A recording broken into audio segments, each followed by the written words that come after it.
하나님 말씀을 보면 그 하나님과 우리의 관계에 대해서 정의하는 그 관계의 요소들이 있습니다. 오늘 내 신앙은 내 신앙의 형태든 문화든 모습이든 형식이든 내용이든 간에 오늘 내가 하나님을 섬기는 모습을 자세히 들여다보면 내가 하나님과 어떤 관계에 있는가를 알 수가 있습니다. 그래서 그 관계에 따라서 나의 신앙생활이 정해지게 되죠. 문화가 달라지게 되고 모양이 새겨지게 되고 또 형식이나 내용이 갖춰지게 됩니다. 그래서 오늘 말씀을 통해서 오늘 우리가 궁극적으로 어떤 신앙의 위치에 있는지 그리고 하나님은 어느 신앙의 위치까지 우리를 이끌어가기를 원하시는지 하나님 말씀을 통해 살펴보기를 원합니다. 하나님 말씀 보면 관계를 세 가지로 우리에게 보여주고 있습니다. 화면에 준비된 그림을 잠깐 보시겠습니다. 첫 번째는 잘 보이실지 모르겠는데 이 주인과 종의 관계입니다. 어떤 종으로 섬기는, 그래서 히브리서 말씀에 가보면 이 모세는 하나님의 집에 신실한 종이었다. 장래에 말할 것을 말하기 위해 신실한 종으로 하나님 앞에 쓰임 받았다. 그래서 첫 번째 관계가 주인과 종의 관계입니다. 이 두 번째 관계는 이 친구의 관계입니다. 예수님께서 요한복음에서 분명히 말씀하셨죠. 더 이상 너희들 종이라 하지 않고 내가 친구라 하겠다. 이제부터 너희를 종이라 하지 않고 친구라 하겠다. 그래서 종은 주인이 하는 것을 알지 못한다. 그러면 너희들이 이제 친구이기 때문에 그 친구로서 나와 관계를 맺어갈 것이다. 그렇게 얘기하고 있습니다. 세 번째 관계는 신랑과 신부의 관계입니다. 신랑과 신부의 관계. 더 이상 어떤 관계인지 우리가 말하지 않아도 알죠.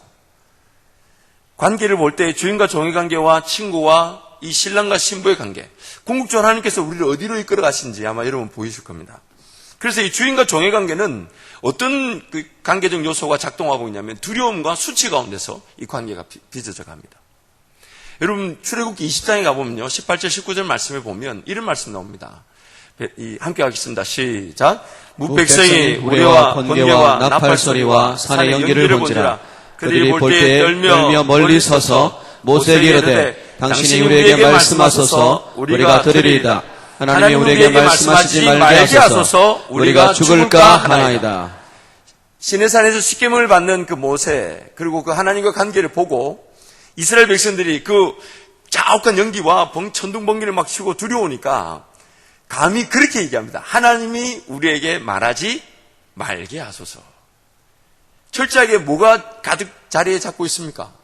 이 두려움이 자리를 잡고 있죠.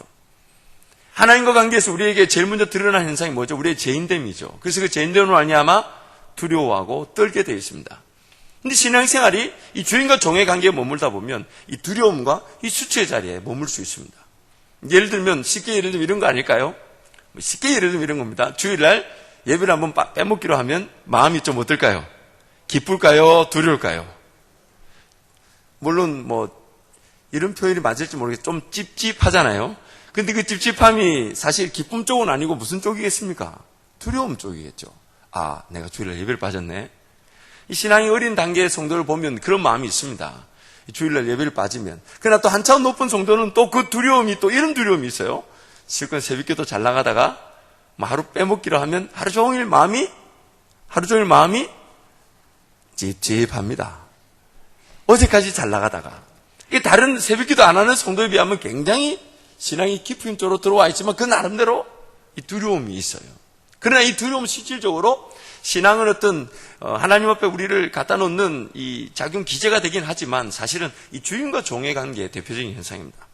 그러면 이 친구의 이 관계의 이 작용 기제는 뭐냐면 또 의무감일 수 있습니다. 이 두려움보다는 한 차원 높죠. 내가 이걸 주님께 안 드리면 안 될 것 같고 주님께 헌신하지 않으면 안 될 것 같고 물질을 드리지 않으면 안 될 것 같고 시간을 철저히 헌신하지 않으면 안 될 것 같은 그 의무감으로. 그래서 예배 시간이 어쩌면 정해져 있을 수 있습니다. 예배 시간이 딱딱딱. 그래서 이렇게 얘기합니다. 공예배만 열심히 가면 돼. 뭐 그래 부닥부닥 열심히 하려고 그래. 그냥 수요예배, 금요예배 사실 그것도 잘 오지도 않으면서 그런 얘기를 하죠. 공예배만 오면 돼. 뭐 그런 정해진 시간에 혹은 자기와 하나님과의 그 정해진 시간에 성경은 우리에게 무시로 깨어있어 항상 기뻐하고 쉬지 말고 기도하고 범사에 감사하라 그러는데 의무감으로 신앙생활이 세워져 갈 수 있습니다. 정해져 있죠. 그러나 두려움의 그 작용 기제보다는 좀 더 관계가 가깝습니다. 주님이 날 그런 걸로 평가하지 않으셔. 주님이 날 그런 걸로 심판하지 않으셔. 주님이 그런 걸로 나를 따져 묻지 않으셔. 그렇지만 그 신앙의 모습을 보면 뭔가 아직은 자유와 기쁨과 즐거움을 온전히 누리기보다는 딱딱 그 의무감으로 시간이 또 물질이 딱 정해져 있기도 합니다. 그럼 신랑과 신부의 관계는 뭐겠습니까? 애정과 사랑이죠. 애정과 사랑이죠. 이번에 제가 미국에 방문한 그 사익단체에서 그 기도의 중요한 원리를 다시금 깨닫고 붙들게 된 게 뭐냐면 우리가 기도하러 달려나온 자리에서도 이 세 가지 작용 기제에 따라 기도가 될 수 있습니다. 그래서 기도의 내용을 보면 두렵고 떨림으로 뭔가 인생의 문제가 해결되지 않으면 안 될 것 같은 그런 두려움으로 기도하는 성도가 있겠고요. 혹은 내가 그래도 하나님의 백성인데 내가 그래도 하나님의 자녀인데 하나님의 일을 하며 살아야지 하는 그 의무감적인 기도가 있을 수 있습니다. 그러나 궁극적으로 주님이 원하시는 기도는 이 사랑을 통한 기도라는 거죠. 다른 말로 표현하면 즐거움의 기도입니다. 즐거움의 기도입니다. 주님이 궁극적으로 원하시는 게 바로 신랑과 신부적 관계입니다. 여러분 창세기 2장 말씀 보면 하나님이 아담과 하와를 창조의 모든 것을 끝내신 다음에 그래서 뭐라고 얘기하십니까? 이제 사람이 부모를 떠나 한 몸을 이룰지니라. 궁극적인 우리 창조의 목적에 대해서 말씀하시기를 신랑과 신부의 관계라고 얘기하셨습니다. 계시록 21장 말씀 1절 2절 말씀 가보면 이런 말씀 함께 합니다. 시작. 또 내가 새 하늘과 새 땅을 보니 처음 하늘과 처음 땅이 없어졌고 바다도 다시 있지 않더라. 또 내가 봄에 거룩한 성 새 예루살렘이 하나님께로부터 하늘에서 내려오니 그 준비한 것이 신부가 남편을 위하여 단장한 것 같더라. 새 예루살렘 우리 가운데 임할 때에 마치 그 임하는 모습이 신부가 신랑을 위해 단장한 것처럼 그래서 계시록 22장 17절 말씀 가보면 이런 말씀 나옵니다. 성령과 신부가 말씀하시되 나에게 오라 값없이 와서 생명수를 마셔라. 예수 그리스도의 말씀에 반응하는 자들이 누구냐면 성령과 신부입니다. 궁극적으로 오늘 우리는 어린 양 대신 예수 그리스도, 그 신랑 대신 예수 그리스도를 준비하는 신부로서의 삶을 살아가고 있고 궁극적으로 새하늘과 새 땅에 임하고 주님 다시 오신 그날에 우리는 신랑 대신 예수님을 맞아들인 신부로서 영원한 그 천국의 시간을 보내게 될 것입니다. 그러므로 이 땅에서 하나님이 우리에게 궁극적으로 바라시는 관계는 이 신랑과 신부의 관계입니다. 두려움에 벌벌 떨면서 그래서 뭔가 일이 터져서 어려움이 생겨야만 달려나와 은혜를 구하는 그 수준을 넘어서서 내가 뭔가 일을 감당하고 있고 주의 자녀이기 때문에 주의 장자이기 때문에 이 일을 해야 된다라는 그런 의무감적인 친구로서의 그 관계도 넘어서서 주님 그 자체.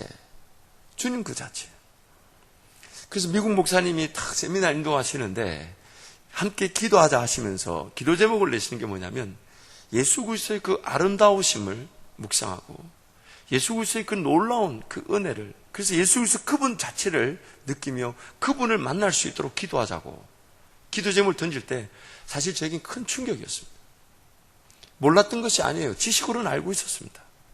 그러나 제가 주님과 어떤 관계에 있었는지를 그 기도 제목이 던져지는 순간 너무너무 주님께 죄송했습니다. 제 기도 제목을 쭉 살펴보면 오로지 물론 주님이 원하시는 일들이에요. 우리 교회 성도들의 부흥과 우리 한밭제일교회가 더욱더 은혜를 누리는 것과 또 우리 사역들마다 열매가 맺혀지는 것들. 그러나 그 모든 것들도 궁극적으로 어디서부터 시작되는 것이냐. 주님과 나와의 그 관계에서. 그래서 신랑 대신 예수님을 내가 모시고 살다 보니 그분의 교회에 나타낼 일들이 나타나게 되고 신부인 나부터 신랑 대신 예수님이 원하시는 그 기도 제목을 붙들고 기도하게 돼 있더라는 거예요. 그래서 그 기도가 결국 사역의 열매로 교회의 부흥으로 나타나게 되는 것입니다. 그런데 우리는 그 주님과의 관계적인 측면에서의 기도보다는 주님과의 관계적인 측면에서의 이 신앙생활보다는 단지 내 필요와 내 원함과 혹은 내가 뭔가 이루고자 하는 그 일의 측면에서 관계를 이루어가고 기도할 때가 있다는 것입니다. 여러분 구약에 보면요. 한번 화면을 다시 띄워주시고요. 그래서 이 주인과 종의 관계는 두려움과 수치를 작용 기제로 하고 있고 친구는 의무감이죠. 그리고 신랑 신부는 애정과 사랑이고 또 즐거움인데 이런 그래서 유대인들은 이 솔로몬이 쓴 이 잠언을 이 주인과 종의 관계적인 측면에서 어떤 이 지키고 안 지키고 규칙적인 의무를 강조하는 측면에서 잠언을 그렇게 소개하고 있다고 믿고 있고요. 그리고 친구, 즉 의무감적, 내 자신을 발견하고 허탈한 그런 자기 자신을 발견하는 그 고백적 차원에서 전도서를 소개하고 있고, 이 신랑과 신부의 관계는 결국 뭐죠? 사랑하고 자원하고 순종하는 그 솔로몬이 쓴 아가서 자체를 그런 관계적 측면에서 나누어서 설명하고 있습니다. 아주 유효적절한 것 같죠. 여러분, 이것뿐만 아니라 이 성전을 보시면, 이 성막이든 성전을 보시면 크게 네 부류의 장소를 나눌 수 있습니다.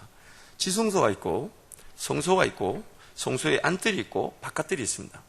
그래서 이방인들은 주로 바깥뜰에 있죠. 그러나 궁극적으로 주님이 원하시는 것은 이 바깥뜰에 있는 자가 하나님의 백성, 그래서 이방인이랄지라도 정확한 율법의 규칙을 따라서 하나님을 섬기겠다 하면 그 안뜰로 들어올 수가 있었습니다. 그리고 그 안뜰에 선 자들이 궁극적으로 어디까지 가냐면 저 성소 안으로 들어가는 것, 자기가 제사장적 그런 삶을 살아가는 모습들. 그리고 이 성소에 있는 자가 나중에는 어디까지 가는 것입니까? 어디까지 갔습니까? 하나님을 직접 대면한 자리. 물론 구약에서는 이것이 결코 이루어지지 않았지만 예수 그리스도를 말미암아 오늘 우리에게 베푸신 은혜는 바깥들도 아닌 안뜰도 아닌 성소도 아닌 그 지성소에서 하나님과 독대하는 관계입니다. 너희는 왕 같은 제사장이에요. 하나님이 궁극적으로 원하시는 것이 독대하는 거예요.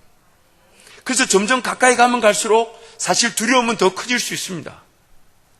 하나님을 만난다는 두려움은 더 커질 수 있어요. 내가 그 하나님 앞에 감히 설 수 있을까? 이 죄인됨이 감히 용납될 수 있을까라는 그런 두려움이 더 클 수 있습니다. 또한 규칙적인 그 의무감도 더 강해질 수 있어요.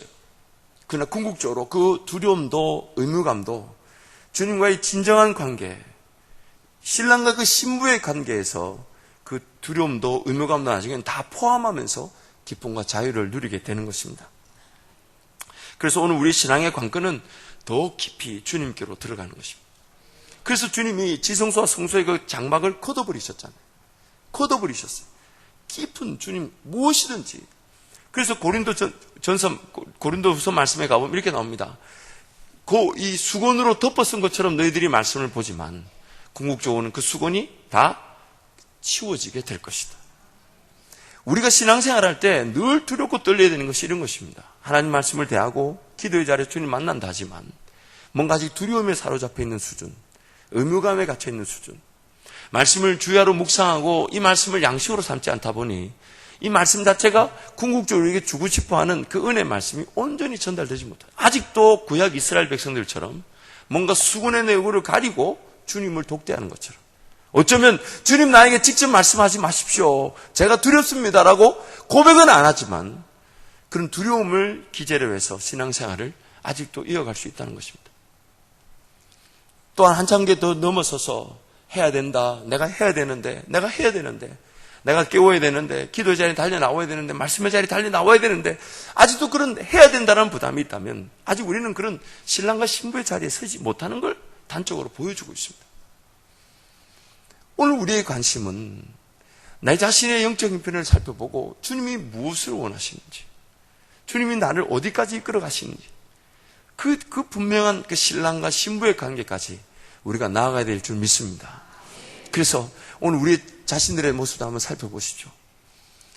아직도 종의 자리에서 신앙생활에 국한되어 있지는 않은지, 친구의 관계를 하지만 그 업무적인 관계.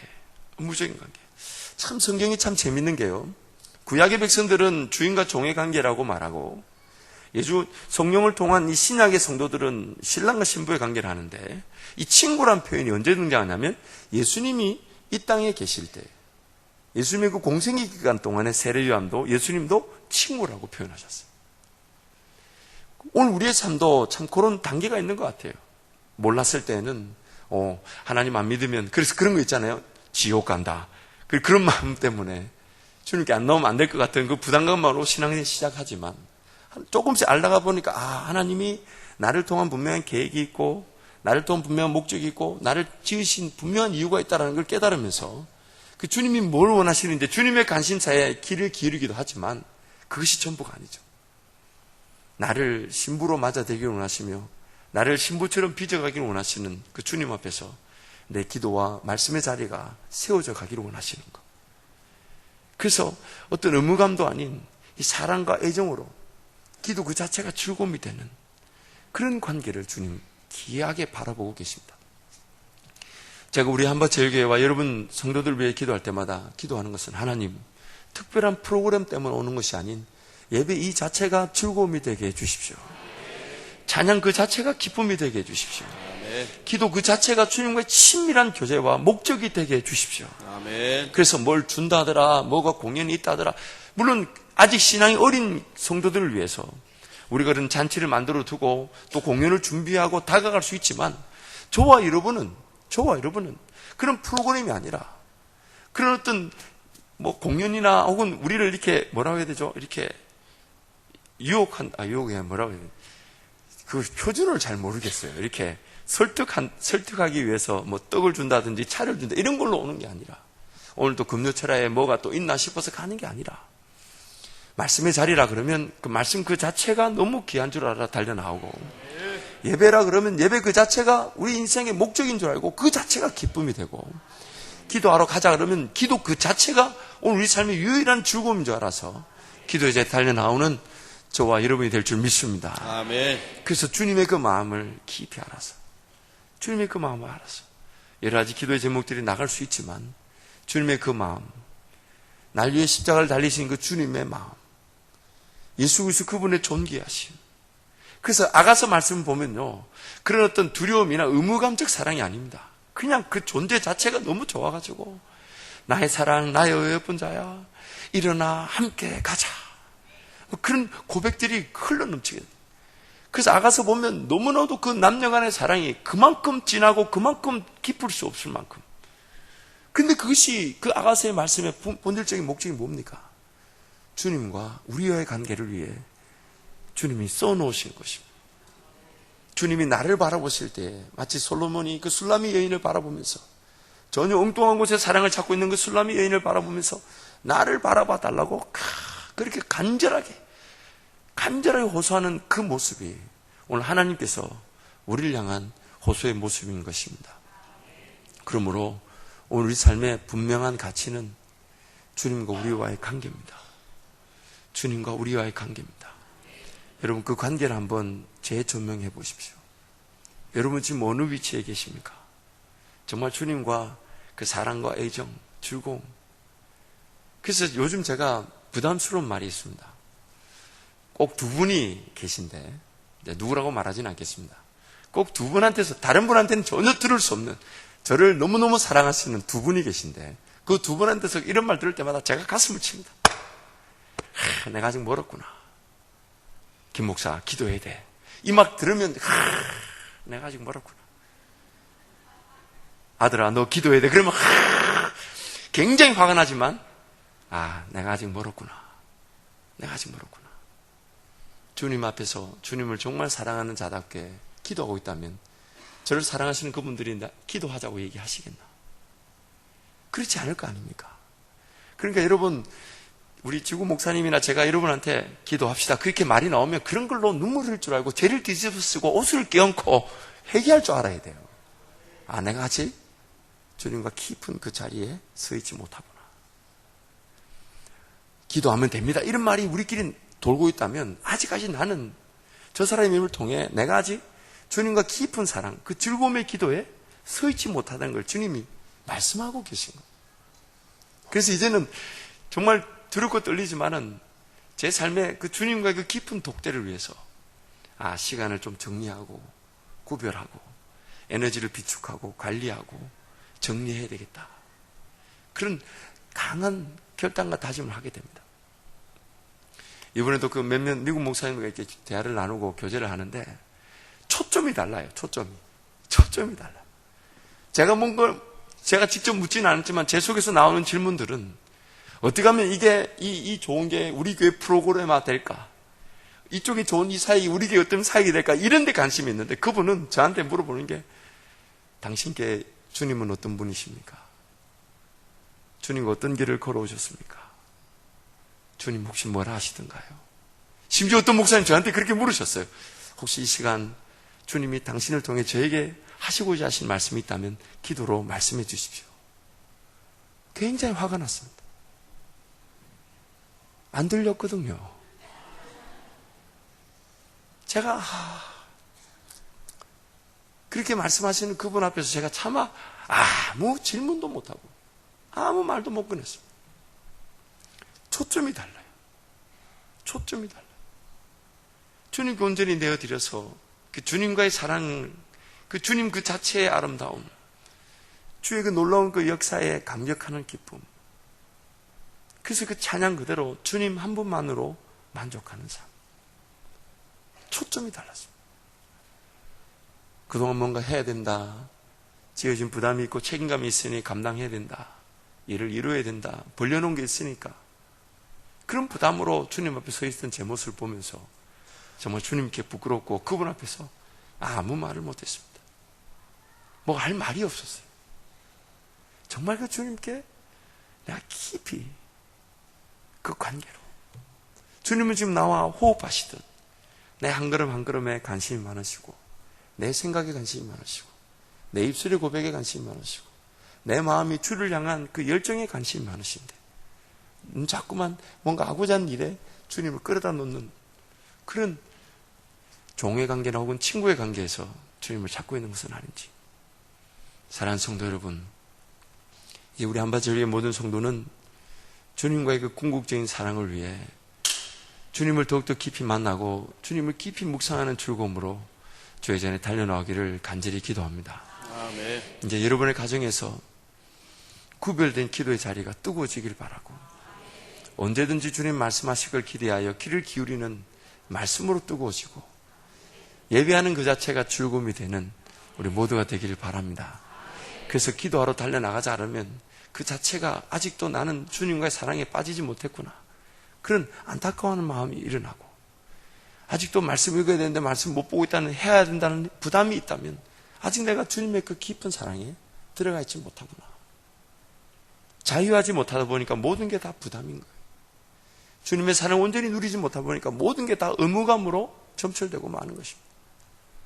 오늘 이 시간부터 이제 우리 주님과의 그 깊은 사랑의 시작점이 되길 바랍니다. 시작점이 되길 바랍니다. 아멘. 진정한 사랑과 애정과 그 즐거움에 넘치는 관계가 시작되길 바랍니다. 하나님 아버지 감사합니다.